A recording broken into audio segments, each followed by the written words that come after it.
رسانه پشت پرده در یوتیوب با احترام تقدیم خودم جلو میدم به احترام خودتون راحت. تبت پاپاراتزی یک سبک جنجالی، یک زمانی قرار بود از زیر نه زندگی ایدئالی رو خیلی رک میدون آقا میدن میکنن یه دونو دادن و کردن که جا بیفته پشت پرده. میدونیم که برای مسئولی گفتیم با بیده وجب واقعا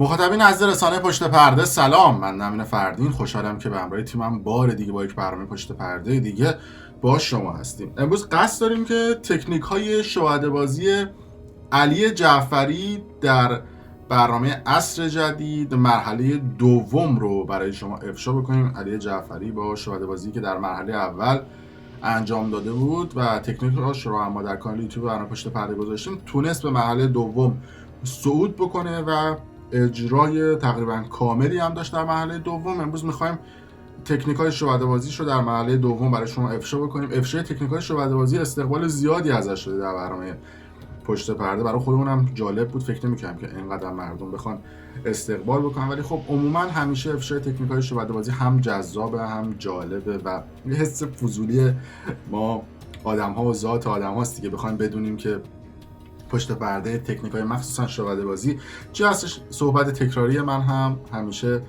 هست در خصوص افشای تکنیک‌های شهاده بازی که میگم آقا افشای تکنیک‌های شهاده بازی یک امر مرسوم در همه جای دنیا هستش. تازه برای دیدن و شنیدن و فهمیدن تکنیک‌های شهاده بازی مخاطب‌ها پول پرداخت می‌کنن که بخوان این کدهای تقلب رو اصطلاحاً داشته باشن، ولی خب ما سعی می‌کنیم که در برنامه پشت پرده این قضیه رو رایگان در اختیار مخاطب‌ها قرار بدیم. قبل از اینکه من این تکنیک‌های شهاده بازی رو افشا بکنم، اگر کانال یوتیوب برنامه پشت پرده رو سابسکرایب ندارید، دکمه قرمز رنگی این پایین هست نوشته سابسکرایب و اگرم گوشیتون فارسی هستش روی مشترک شدن بزنید تا بتونید دسترسی داشته باشید به ویدیوهای قبلی. اگر این شهاده بازها که بیشتر هم هستن و صعود کردن مرحله دوم عصر جدید هم خواستید ببینید، اگر سابسکرایب بکنید میتونید تکنیک‌های اونها رو هم اگر اجرا بکنم برای شما افشا می‌کنیم و ببینید.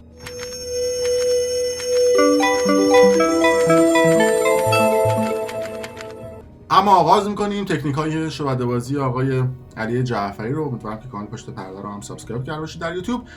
اما اول مرور میکنیم ببینیم که آقای علی جعفری در برنامه عصر جدید مرحله دوم در فصل دوم چه کار رو انجام داده بود و بعد از اون هم تکنیکاش رو برای شما افشا کنیم. اول از دو تا از داورها دعوت میکنه که بیان روی صحنه، خانم نورنهالی و آقای بشیر حسینی که بیان و اول از خانم نورنهالی شروع میکنه کارت رو بر زدن و به خانم نورنهالی میگه یک کارت رو انتخاب بکن و بعد از اینکه خانم نورنهالی اون کارت رو انتخاب میکنه کارت ها رو میبنده و میگه که با یک بشکن یا اصطلاحاً با یک بشمار 3 من کارتی که خانم نورنهالی انتخاب کرده بود رو رنگش رو عوض میکنم و کارتی که خانم نورنهالی هم به جمعیت نشون داده بود رو رنگش رو عوض میکنه و میبینید که کارت شماره 3 هست و مردم ها تعجب میکنن که کارتی که خانم نورنهالی انتخاب کرد چجوری رنگش عوض شد. میرسه به آقای بشیر حسینی، بهش میگه که من به یاد شما بودم در شیراز، یه عکس گرفتم و میخواستم باهاتون تصویری صحبت بکنم که این امکان رو نداشتم. بعد به آقای بشیر حسینی میگه که از بین کارت ها 2 تا کارت رو انتخاب بکن یا 2 تا عدد رو انتخاب بکن. مثلا اگر کارت 5 و 6 بود میگه عدد 56 یا مثلا 2 3 بود میشه 23. میگه 2 تا عدد یا 2 تا کارت رو انتخاب بکن که آقای بشیر حسینی کارت 9 و 1 رو انتخاب میکنه که میشه 91. بعد آقای علی جعفری میگه که میتونه عوض بکنی 19، بعد میگه نه 91. بعد از اون علی جعفری گوشیش رو برمیداره و پسوردش رو میزنه و به آقای بشیر حسینی میگه که آخرین عکس رو باز کن. آخرین عکس رو که باز میکنه میبینه که آقای علی جعفری یک عکس در شیراز گرفته به یاد آقای بشیر حسینی و همون عدد 91 که انتخاب کرده بوده از چند وقت قبل پیش بینی کرده بوده که اون عدد 91 هستش. به در نوع خودش این تکنیک هم جالب بوده. بعد از اون از 2 تا داور میخواد که بشینن و 2 تا داور دیگه آقای امین حیایی و آقای آریا حسینی رو میاره روی صحنه و بعد از اون به امین حیایی میگه که من 10 تا کارت رو میشمارم و میدم دست شروع میکنه 2 تا کارت رو اول شمردن و به امین حیایی میگه بقیه کارت ها رو بشمار. 10 تا کارت رو میشماره و میگه بذار روی قفسه سینه. بعدش به داورها میگه که یک کارت رو انتخاب بکنید، حالا هر عددی که میخواد باشه، 5 6 7 حالا هر عددی. داورها یک کارت رو انتخاب میکنن و اصطلاحاً عدد 3 در میاد و به امین حیایی میگه که من با یک بشکن با 3 تا ضربه 3 تا کارت به اون 10 تا کارت اضافه میکنم و شروع میکنه بشکن زدن و بعد از اون به امین حیایی میگه کارت ها رو بشمار و 10 تا رو اول از همه جدا میکنه و میگه که اینم 3 تا کارت اضافه شده. در مجموع یعنی کارت از 10 تا شدن 13 تا. بعد از اون کارت ها رو جمع میکنه، دوباره به آقای آریا عظیمی نژاد میده، میگه بذار کف دستت هم بذار روش. بعد از اون میگه یه کارت دیگه ای رو انتخاب بکنید. کارت بعدی که انتخاب میکنن عدد 5 هستش و میگه که با 5 تا بشکن زدن اصطلاحاً من 5 تا کارت بهش اضافه میکنم و بعد از اون هم آریا عظیمی نژاد شروع میکنه کارتا رو شمردن و در کمال نوآوری کارتا از 13 تا میشه 18 تا. و بعد از اون داورها رو بهشون یه دونه بطری نشون میده و میگه که بطری رو چک بکنید، باکس‌ها رو چک بکنید. باکس‌ها و بطری رو چک میکنن و داورها رو میگه برید بشینید. داورها میشینن و 2 تا جعبه رو که توی همدیگه هستن اصطلاحاً باکس‌ها رو میبره میذاره رو میز داورها و به امین حیایی میگه که من یک دسته کارت دارم و شما به این کارت ها نگاه بکن و یک کارت رو هر زمانی که دوست داشتی و گفتی استوب من استوب میکنم و استوب میکنه و یک کارت انتخاب میشه و بعد از اون تمام کارت ها رو قفل میکنه با قفلی که داره، قفل ریزی که داره و دوباره کارت ها رو برمیگردونه و امین حیایی و داورا میگه هر موقعی که به اون کارت مورد نظر شما رسیدیم استوب بکنید. شروع میکنه همه کارت ها رو یکی یکی ورق زدن و کارتی که امین حیایی انتخاب کرده بود و داورا دیده بودن توی اون دسته کارت نبوده، پس طبیعتا اصطلاحاً کارت غیب شده. بعد از اون 2 تا باکس رو باز میکنین، یه دونه شیشه اونجا هست و توی اون شیشه همون کارتی که امین حیایی انتخاب کرده بوده میاد بیرون که تعجب داورا رو هم به همراه داره.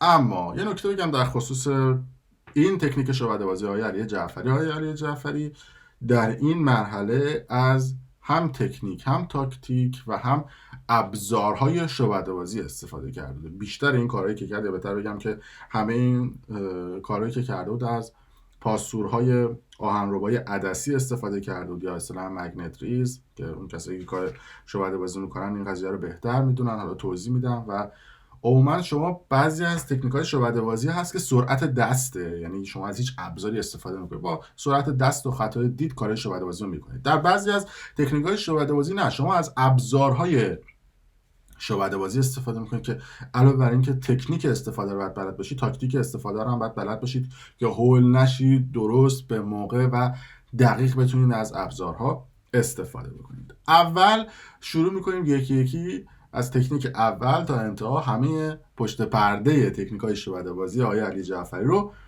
به شما نشون دادم. روی تصویر شما میگم، شما نگاه بکنید چه جوری آقای علی جعفری پاسورها رو بر میزنه. منم روی تصویر شما نشون میدم. وقتی که پاسور رو بر میزنه از بالا ور میداره و میذاره، یعنی این زیریه هیچ تغییری نمیکنه. من هر چقدر ور دارم این پاسورها رو، این زیریه تغییر نمیکنه. حالا با این زیریه کار داریم. در شعبده‌بازی یه پاسورهایی وجود دارن که آهنربایی‌ان، یعنی انقدر این پاسورها نازک هستن. حالا نمونهش رو هم به شما روی تصویر نشون میدم. 2 تا پاسور میچسبن به هم دیگه، یعنی شما این 2 تا پاسور رو اصطلاحاً بگیرید از ابزار شعبده‌بازی به هم دیگه میچسبن.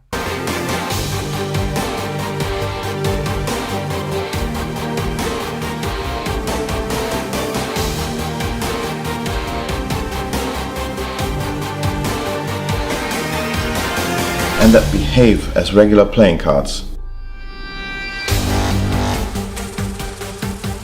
That turn into regular cards once separated from each other.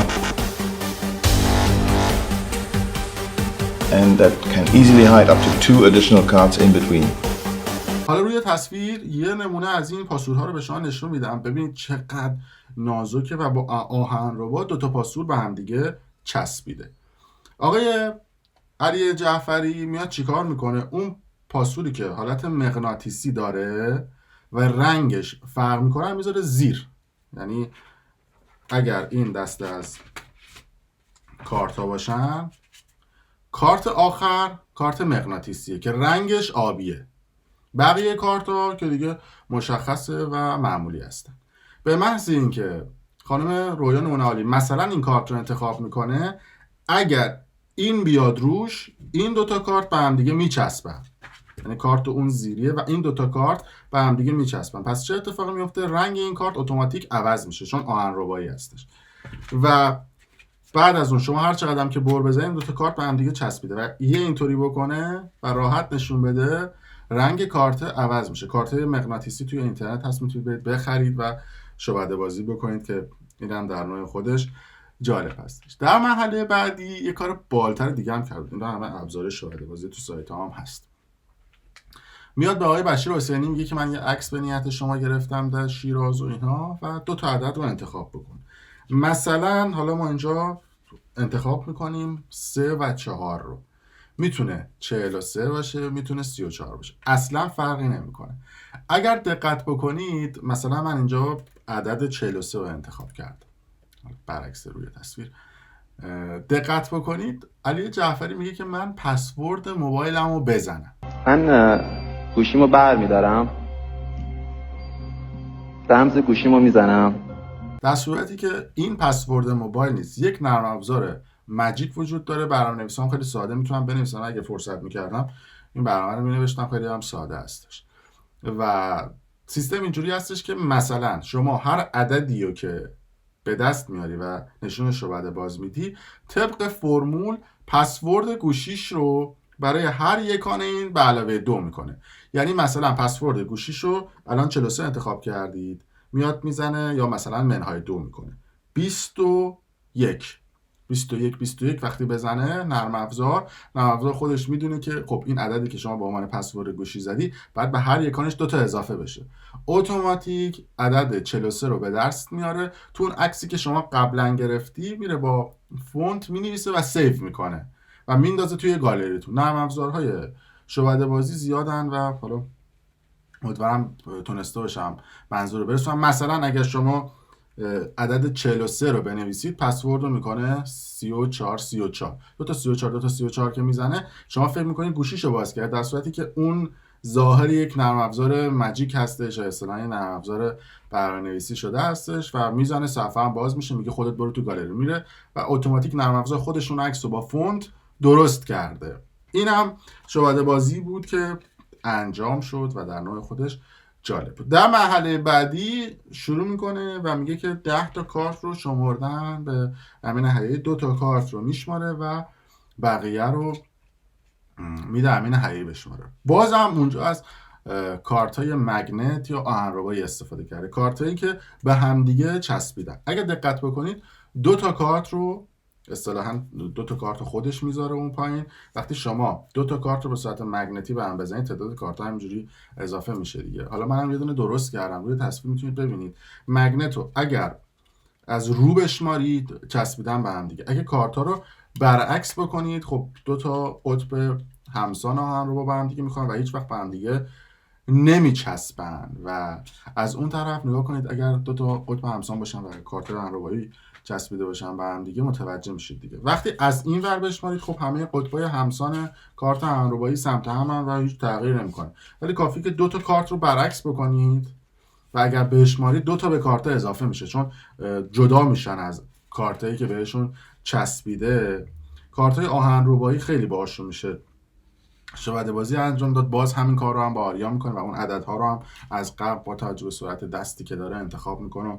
مثلا میدونه که بعد 3 تا اضافه بشه و میدونه بعد 5 تا اضافه بشه و هست. اما در مرحله بعدی اون قوطی رو که نشون میده، اون باکسه که خب باکس 2 جداره هستش و همه جا هم میفروشنش. وقتی اون جعبه رو جاسازی میکنه و اون شیشه رو 2 تا عین همون شیشه و کارت وجود داره که یکی خالیه و یکی هم پر هستش از قبل. اما وقتی میاد جلوی داورها و اینجاش جالبه، میگم کارت های مگنتی خیلی باشون میشه شعبده بازی کرد، اینجاش باحاله.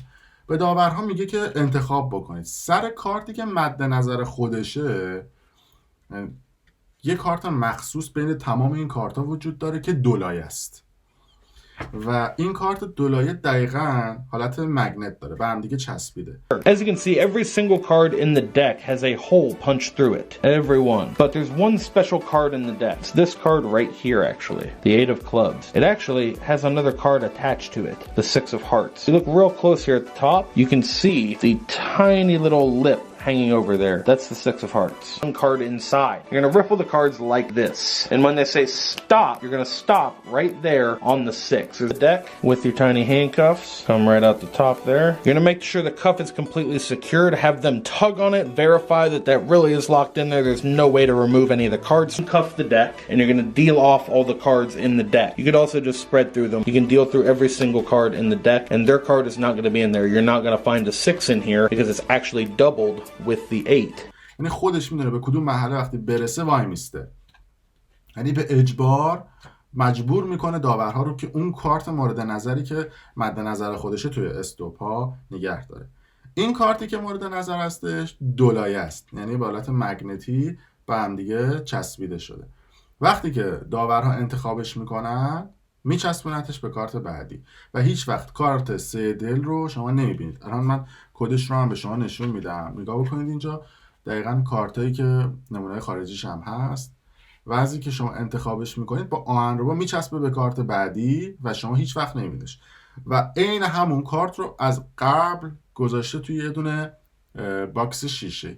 این کارت ها رو هم قفل میکنه. شما هر چقدر از این ور کارت ها رو مرور بکنید نمیتونید اون کارت رو ببینید چون دوتا کارت با هم دیگه با آهنربا چسبیده شدن. انقدر آهنرباش کاغذی هیچ کسی متوجه نمیشه. کارت ها رو میبند و بعد از اون هم باکس رو باز میکنه چون از قبل اون کارت مگنتی رو گذاشته بوده توی باکس، از توی اون باکس در میاره و نشون میده که برای اولین بار همین کیف رو آقای عارف غفوری تو برنامه استعدادیابی ترکیه استفاده کرده بود و از این دوتا کارت استفاده کرد. گفتم که بیشتر از ابزارهای شعبده بازی علی جعفری استفاده کرده بود و خب تکنیک و تاکتیک و سرعت عمل و اعتماد به نفسش هم خیلی بالا بود که اونجا سوتی نداد و تونست در بیاره کار. ولی خب این کارت آهنربایی هم گفتم دیگه خیلی کاربرد دارن، میتونید بخرید رنگ کارت رو عوض میکنن، کاری مختلف کنن. در صورت مرسی که تا این لحظه با ما بودید. اگر دوست داشتید ویدیو رو به اشتراک بذارید بقیه دوستانم بفهمن و اگرم دوست داشتید کانال یوتیوب برنامه پشت پرده رو سابسکرایب کنید، ویدیو رو لایک کنید، کامنت بذارید. هر جا شما متوجه نشد کامنت بذارید که حالا یا خود من یا بقیه دوستان اگه کامنت رو میخونن بهتون توضیح بدن که متوجه بشید داستان از چه قرار هستش. در صورت مرسی که تا این لحظه با ما همراه